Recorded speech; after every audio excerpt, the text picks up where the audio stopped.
Why is Florida prosecuting or seems to be investigating its only black female state attorney? Let's talk about it. This is Monique Worrell. She was elected not once, but twice as the state attorney for Orange and Osceola counties in Central Florida. Now, when she originally ran in 2020, she ran on a platform of change, on reform. You remember 2020, it was a crazy year. Ponderosa, George Floyd murdered by the police in front of our eyes. There was a call for reform, and she ran on that. And she said, listen, if you vote for me, I recognize that there is a disproportionate impact on black and brown people in the criminal justice system.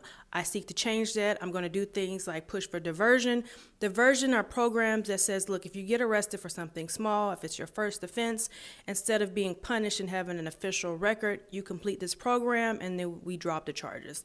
You know, no harm, no foul. So she was pushing for that, as well as just less jail time. Because as we know that there are different ways to punish people, you know, restorative justice practices and all of that, we can get into a little later. That's a whole other video. But she believed that the criminal justice system needed to be reformed and be more, equal for everybody, as opposed to just allowing certain people to get away with certain things and other people not to. So she runs on this platform of reform, and then when she gets into office, what does she do? She's standing on business, as the youth say. You know, I'm not that young anymore.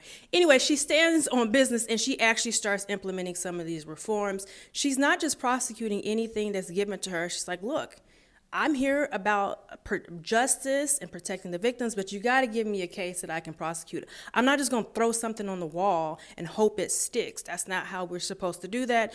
In other words, she's actually being a good prosecutor. But you know who don't like good prosecutors sometimes? People who don't have the right motives and want to just lock up all the Negroes and all the poor folks.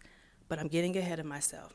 So she's standing on business. She is not backing down. She's doing a good job of actually implementing the reforms that she ran on. Now, her prosecutorial rate was no less than her two predecessors, and the crime in 2021, the crime rate actually went down. However, that did not stop yours truly, Mr. Governor DeSantis, from coming after her. So he signed an executive order removing her, a democratically elected official, from office in August of 2023.